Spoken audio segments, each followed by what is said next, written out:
Welcome to the latest episode of Hambassadors, our show that takes you behind the scenes of the Between Two Beers podcast. How are we doing today, Shay?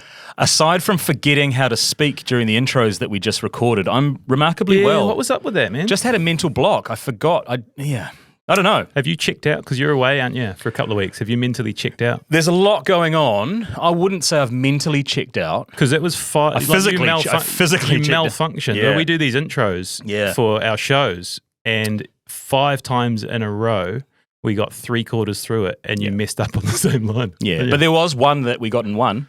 So we did. Practice makes perfect. It was just that. It was that particular one. Yeah. Anyway, look, It's all is forgiven. I mean, we just got to get the teleprompter. And once the teleprompter's in, then everything's. Once I stop promising empty promises to cameraman Sam, then everything will be forgiven. Hey, we had. Oh, you can't even talk. Yeah, I can't talk. You're right, man. You're flustered because we got a live audience. Yeah, there is. There's a lot of eyeballs on us. There's 3 people watching Hambassadors. Yeah. And there's a lot more than that out there. We're going to talk about them soon. But hey, we had an awesome day yesterday. I haven't really spoken to you about it. I thought it was a really cool day. I had a good day as well. Yeah, we did an interview with Jeff Ross. We don't often throw the names out in advance. Usually it's a tease. But it was real cool. He's the 42, he created 42 Below from his garage and then built lots of other businesses. And now, Akoya, Trilogy, and Moa Brewing. And now he operates a 6,500 hectare farm at Lake Hawea. The hectare or acre? Hectare. I might have said acre in the intro. And I say that because you were quite brave. This is an incredibly successful and accomplished man. He's got a lot going on. And before we even recorded, you were like, hey, I'm going to be in your neck of the woods. I'd love to come and visit. I thought that was quite bold. Don't ask, you don't get. Yeah. So you're going to see him? Well, we've made contact after off mic. Yeah. I'm down in. Is that Central Otago? You tell me. You're going there. Yeah, I'm down in Central Otago, and I'm going to drop in at the station. Yeah, nice. Maybe get on the tools. I do like that connecting.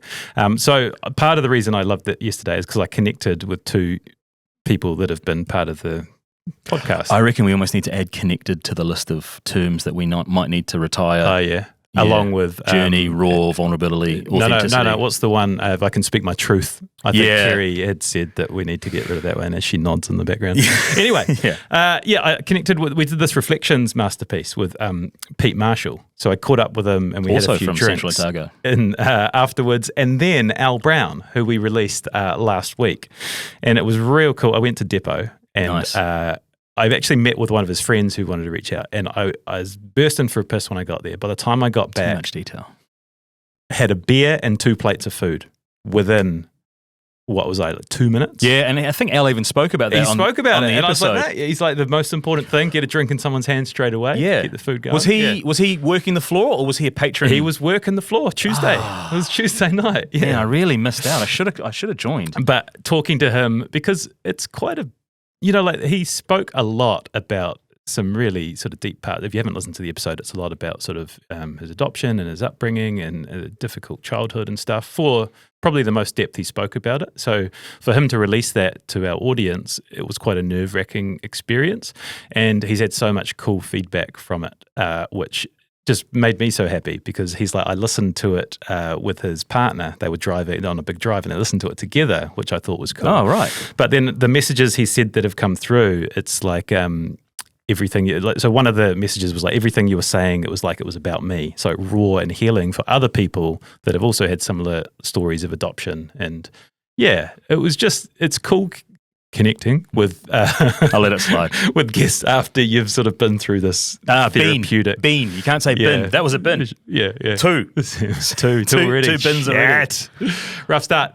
The other cool thing we did last weekend was we went to the rugby. Can I ask one more Al Brown question? Yeah, go on. Did he bring up Octavo? And his meal here? He did. And he said it was delicious. Excellent. Which meant a lot to our good friend Carl Bloxham. Just checking. Just checking. Hey, how cool was the rugby? The rugby was really cool. What was cool about it? I got there really early, and I walked straight up to Ryan Fox and arranged another podcast episode with him. So he's coming back in now that he's back in New Zealand for a little while. When you make eye contact with him, are you straight there? Yeah, I did. There wasn't a lot of people in the room at that stage. They say that's a good strategy for like picking up women. Okay. You know, like if you professional golfers, it seems.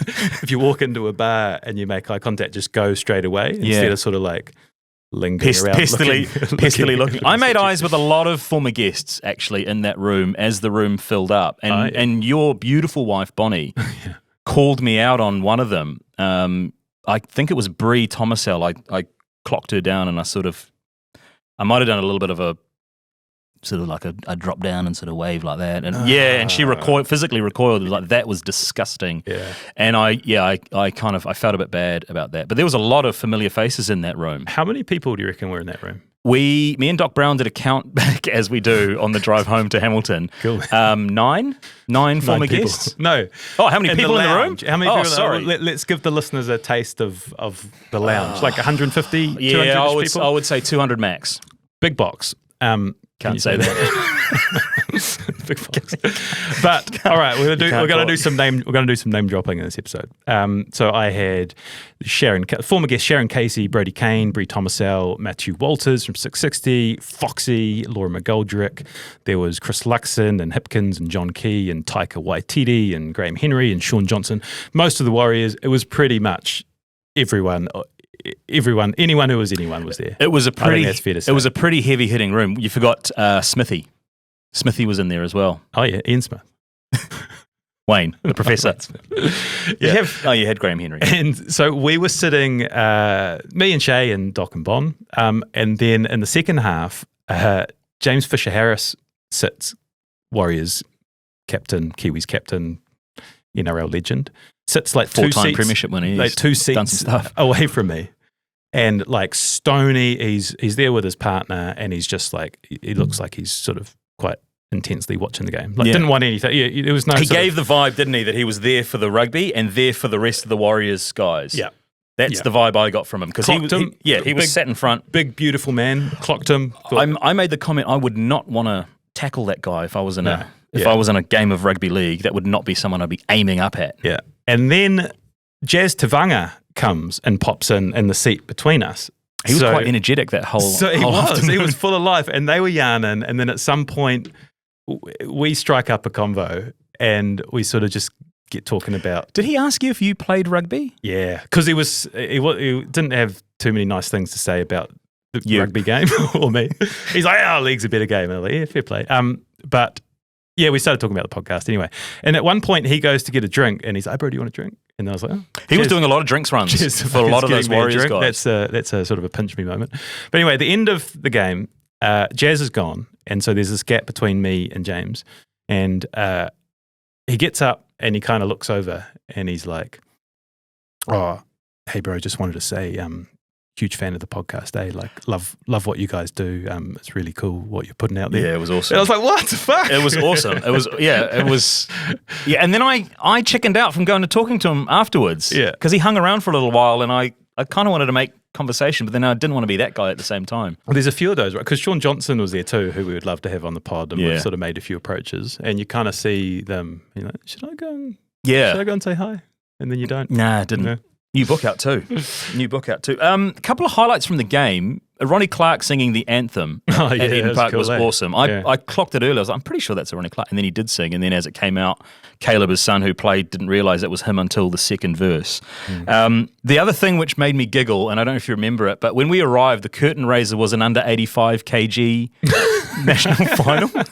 And I made the comment that I thought you could play under 85s. And Bonnie thought that under 85s wasn't under 85 kgs, but it was under 85 years of age, which really made me laugh, thinking about what was the mental picture in her mind about what that game would look like. Like an 85 is the cutoff. Like we can't, if you're 86 or 87, I think that's a bit too far gone. But early 80s, you're all right. I play under 85s. Well, he's only just turned 40. He's way too young for that. She commented on it like a few hours. KGs.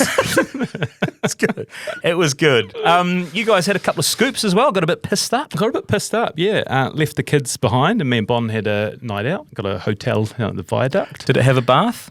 As is your. It didn't, and this caused a little bit of a conflict in the relationship. Well, that's almost the number one category for you personally. I want a bath in my room. It didn't have a bath, but it was a great night regardless. Did get a bit pissed out. There was like a after party VIP tent thing, which we went to, and got chatting with Sharyn and Bryce Casey. Mostly just parenting chat. You know? Yeah. Pissed up parenting chat. How does that go? Good. It was the first time I've met Bryce because I've spoken to him a few times in prep for other guests, but yeah, it's weird sort of I've only connecting with people. I think I only met him at the Radio Awards a couple of times, and he, speaking of pissed up, he was quite, at the Radio Awards, he'd had a couple under his belt. And, fair play. Yeah, absolutely. Play on. It was good. Yeah. Good. And the other one is kind of had some really cool conversations with former guests who spoke about what coming on the pod meant to them. So Sharyn and Bree. So Sharyn's thing was like, when we research their lives and we talk to so many people about them, like they are hearing things that they wouldn't otherwise say. So her example was like her sister said some really nice things that we read out to her, and she's like, it meant the world to me, but I wouldn't have known that otherwise. And then Bree, who, because I hadn't really spoken to her since the book came out, and I remember, our episode launched on the same week that her book did, and there's a lot of personal stuff in there, and she was a bit unsure how it was going to be received, and said it's been great, like it's an incredible response. But yeah, sort of sharing that with us to start made the whole thing a lot easier and sort of reflects on that time. So yeah, beautifully. They're crazy rooms, those, when you bump into, you bump into the people that we've had these deep connections with, and you have a chance to have a chat a long time after you've actually had the chat. So it's one thing to I nearly said it. There's one thing to send a message to someone the week that the episode goes out, like I've done with Al. There's a whole nother thing, like you are, to sit in his presence and kind of have the face-to-face chat. Pretty cool. Connection. I'm trying not to say it. I'm trying not to say it. But Bree you've been in contact with Bree? Yeah, I targeted Bree. Bree's You're right. You're right. I've been back in Bree's DMs like I was way back when. For our 2 minutes, our little 2 minutes with. Is that what we've called the segment? Yeah. 2 minutes with? Yeah, we get to listen to another cringy open. Yeah. I'm not looking forward to this. Play the message. Here is the cringe initial message to Bree Tomasel. Hello, Bree. Lovely to see you at the rugby. Sorry the result didn't go Australia's way, but we all know you're a massive leaguey anyway. Question for you to help us with Hambassadors. What's something you've read, learned, or listened to in the last month that has made an impact on you or changed you in some way and might do the same for our listeners? And please don't say kick it in the dick. Which is her saying. Okay, thanks for clarifying. Something that I've learnt in the last month, I think, is that there's no right or wrong decisions. There's just decisions. And if you wait until something is 100% safe, perfect, or certain, in your mind, the right decision, then you'll end up waiting forever. So start messy and you can always refine later. That's a good one. That's good. Just make a decision. To the point, but good from Bree. Just like, she sometimes should work in radio. Yeah.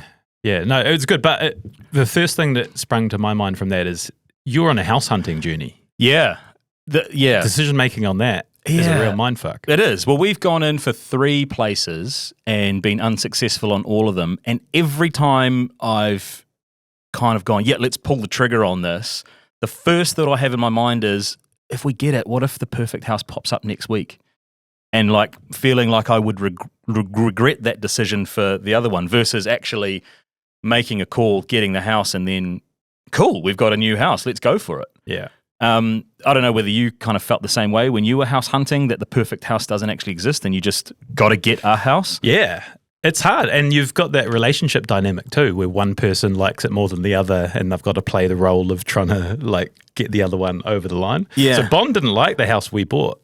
I kind of had to convince her, and even now, it wasn't her kind of like dream house. So I had to play the role of, I think this is going to be really good, and all it was like sell it to her. We've also incorporated the mums into the decision-making process, which clouds it even more. So it's a mistake. Yeah. Well, yeah, possibly. Never let the mums get involved in houses or baby names. Yeah, well, yeah. So we were real keen on this one place and took Jen, my mum, there, and we mapped it out and everything, and it was great, and we ended up not getting it.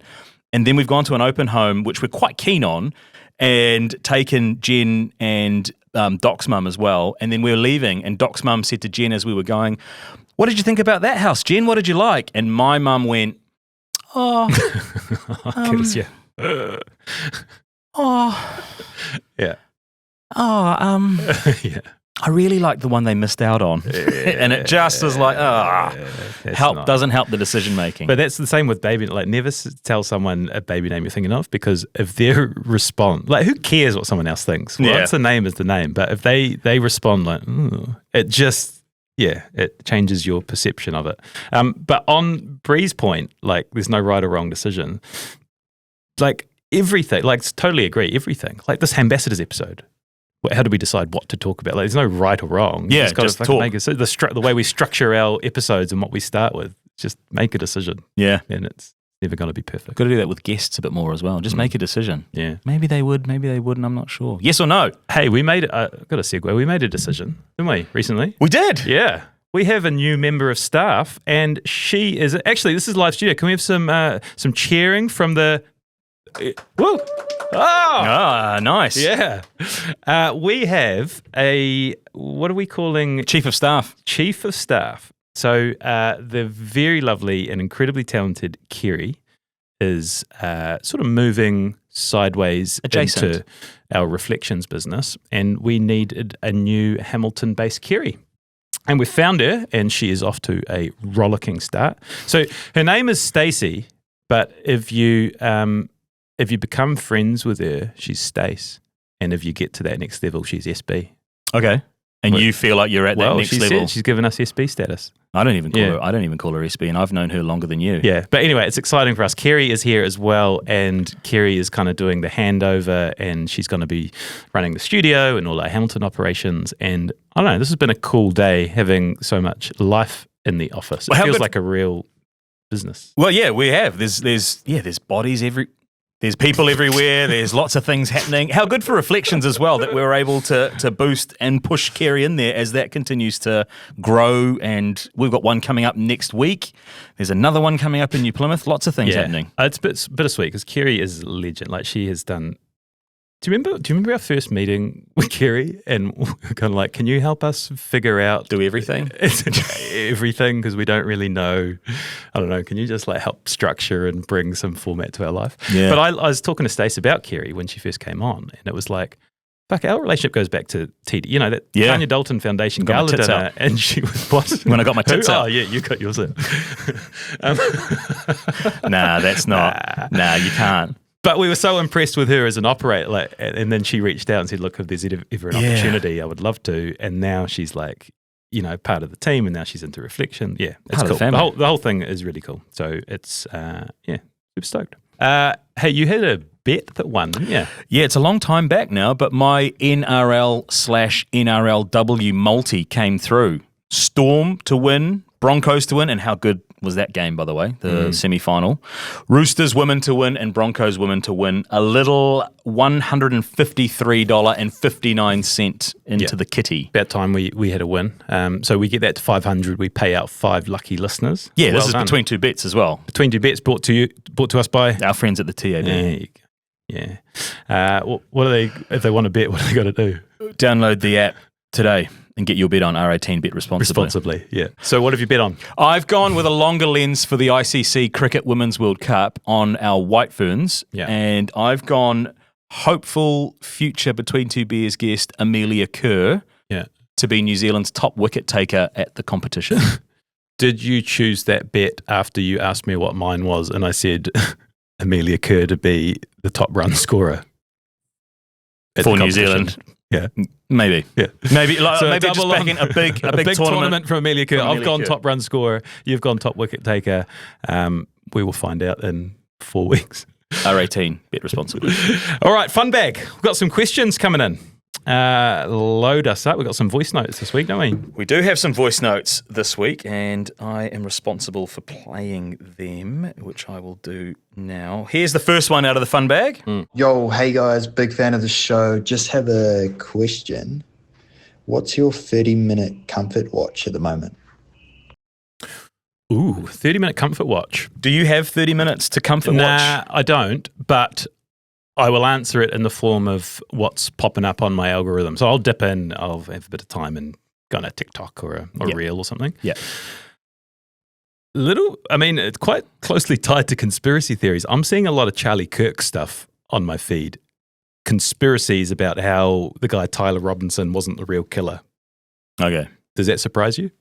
That he wasn't the real killer, No, or that pops up? That's what I'm watching. Given some of the stuff that you come in to work with, that you've been watching and you try and force upon me, that doesn't surprise me. It's like the kind of bullet would have blown his head off, and the text doesn't make sense to his friend, and like a lapel mic had a bullet in it. And I'm not saying I believe it, but I just find it interesting to watch. And you keep, and it just keeps, it sort of reflects back what you're into. So I keep seeing you're down the rabbit hole. So I am down the rabbit hole. I saw some footage of that when it happened, and I don't ever want to watch that ever again. No, you shouldn't. I just want to make that very clear. Okay. What are you into? People know this about me. I spend a lot of time on fragrance reviews and fragrance videos. If it wasn't that, it would be cooking stuff, and that's not just Al Brown afterwards. When you watch a fragrance video, what are you watching it for? To learn about it, so that you can talk about it, or is it just interesting? Just I like fragrances, so if I might have. I mean, I run a list on my phone of fragrances that I'd like to buy in the future based off stuff that's reviewed, based off my 3 categories of a winter fragrance, a blue fragrance, and a lighter summer fragrance. It's hard for me to give you compliments, but one of your best skills, I think, in making someone feel comfortable is like you always lead with their fragrance, and you can always pick what they're wearing. Big smell guy. And it's like just a real nice, easy connector. Yeah.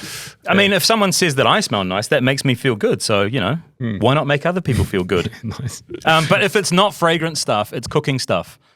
So I spend a lot of time watching Fuck That's Delicious with Action Bronson, like a lot of time. And Andy Cooks, who was another guy that was in the rugby, at the All Blacks game a couple of weeks ago. He's big in Australia, 4.6 million followers on Instagram. And I went up and introduced myself. Did you? Yeah. What'd you say? What'd you lead with? Smell nice? No, I didn't. I was like, I'm a big fan. Yeah. Yeah, but I wasn't as confident as I was with Ryan Fox. Yeah. It was sort of like quite cuck energy as I went up. I was like, I'm a real big fan. Like, a good little podcast. Love to have you on one day. But like I think if everything got blown up in the podcast world, I would reinvent myself as a kitchen hand trying to work up to a chef.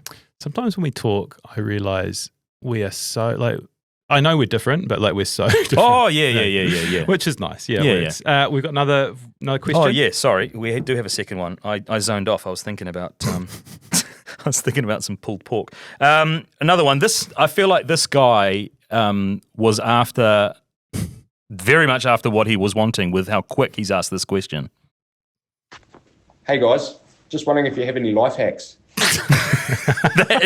That's a man in a hurry. You fired that through. It's a 3-second voice note. Life hack. Yeah. Okay. What have you got? I'm a bit reluctant to say a life hack until I've been doing it for a while, but I really like this one. I've only been doing it for a couple of months, which is phone off on Saturdays. It was one of my goals at the start of the year, but I've really started quite strictly doing it, which I think I might have. I've talked about it on the ABO, but just briefly, it's just when you've got your phone on, even if you're not checking it all the time, if it's in your pocket and you feel a little buzz, it sort of just takes you away. You're just thinking, oh shit, I need to go and check. I've got a message to check. Or you catch a view of an email or a message and it kind of just like sticks in your head. When you turn your phone off, like I turn it off on a Friday night and then I often won't turn it on until Sunday morning. I'm just present. I'm just there with the family. So it's basically about being more present with family. And it's like, fuck, my kids are at such fun ages. Like, be there just with them and be present with them because all they want is your attention. And same with Bon.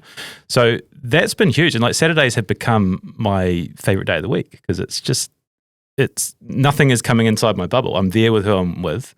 You did have your phone on at the rugby on Saturday, just to yeah. So if I'm out and about, like I'm there with Bon. Right, if it's family time. But if it's like family time, it's... I don't want to blow your theory apart, but I just was an observation. Yeah, well, it was an observation that was of mine. because I was like, shit, this is different because I'm not often away on Saturday, especially with Bon. So, Phone was on. Fine. Looking at Charlie Kirk stuff while the rugby was on. But anyway, yeah, that aside, I love it. It's working really well, but it's for a short term, so hopefully it lasts for long. And the other one is fasting, which I've been doing for 4 or 5 years, and it's just don't eat in the mornings. Often only eat at sort of 5 till 9. Sometimes have like a late lunch, but just keeps my energy levels pretty solid throughout the day. You? If you've gone 2, I'll go 2. One, similar to your phone off, but me and Doc always have a Tuesday morning and a Sunday morning walk. And that is often because so much stuff happens that if we're going for a walk, it's just a chance to run through lots of different things without feeling like you've got chores to do or anything. You're out and about and you're going through your relationship agenda, checking in, seeing how everything's going. Do you do that? Yeah. Well, we walk every Tuesday and we walk every Saturday and we walk every Sunday. But do you have a relationship agenda? Not strictly speaking, but it's a good time to check in on where everything's at. Because shit happens real quick in our world. And it's like by the time you're kind of done one thing, it's like, oh yeah, I forgot to tell you, by the way, we're going down to Otorohanga for a thing that we're speaking at in 2 weeks' time. So check in with Time Tree, make sure things are happening, things are where they are. The other hack I've got is learning people's names who you see every day. We had a situation a couple of weeks ago where I got a message in my Instagram DMs from Sharyn at Cream Eatery that our front window had been smashed at the office. And that was good. I think that was useful because it was 6:45. We were able to get on it quickly. But yeah, just everyday interactions and knowing who people are. Yeah, it's a good thing. Nothing was stolen. Nothing was stolen. They didn't get into our office. They got into the wider building, which is surprising that they didn't get in. Is that because I didn't lock the door? Is that what you... That's not my story to tell. Yeah. We should have had insurance by now. But anyway, let's not air our daughter. All right. Otorohanga? Yeah. We are doing an event there next week. I checked in with Doc on that. Yeah. Cool. With Simon Grafus. Yes, who's CEO of the Chiefs. Yeah, so that's going to be a cool one. Yeah. Yep. Nice to get down to South Waikato. And we have a Reflections as well, don't we? We're out to Matamata next week, which I'm really looking forward to. Yeah, lots of things happening. Got to check in with where maybe you and I should go for walks more often. And we spend way too much time. And the last one is, we probably should have led with this. The Stan Walker episode we released on Monday is one of the greats. Yeah, I think. Amazing episode. I knew a little bit about that, but not the depth. He's spoken a lot, and when his book came out, he spoke about the challenging upbringing that he had. There was some detail in that episode which was pretty heavy. I didn't know a lot of his... I didn't read the book when it came out. I sort of didn't pay a lot of attention to it. So when we went through the research, I was like, holy shit. Yeah. Like, what a story in life he's got to tell. And he was so good at telling it. Yeah. Like, what an amazing guy. I know it's based on his faith, but like his depth of forgiveness for some of the stuff that he went through. But also, like when he said, my upbringing was like Once Were Warriors, but worse. Yeah. And then when he went through some of the detail, it's like... And the way he talked about, that sort of the dark humour and his dad and the difficult last days and making jokes and things. Like we had laughs in there. It was... I don't know, because we went it always helps when we go for a coffee first, right? Yeah. He turned up and it was a bit sort of flustered, and then we went for a coffee. Well, it was good, the Hamilton link, the Hambassador link too, because he went to Hamilton Boys High School. So you pulled that out early, which was cool. And then you had like a mutual, like teachers or stuff like that, which just builds that rapport. And then so after we finish recording, we're buzzing because like when you've got a good one, you're like, fuck, it's the best feeling in the world. In the Frank kind of office where we record in Auckland, there's not a lot of, there's a toilet there, but it's kind of, 3 meters away from where we all were.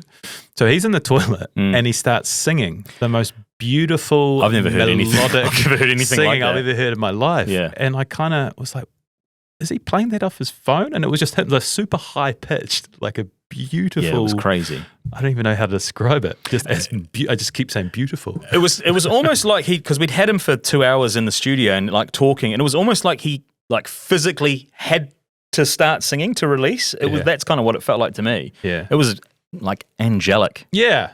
That's what I was trying to say when I kept saying beautiful. Yeah, you should have said angelic. Yeah. Good with the words now. Yeah. Anyway, loved the episode. Loved Stan. Enjoyed our time with him. Hope to connect again. feel like that's been quite a long Hambassadors. Hopefully you're still here at the end. Last words, Shane. Thanks.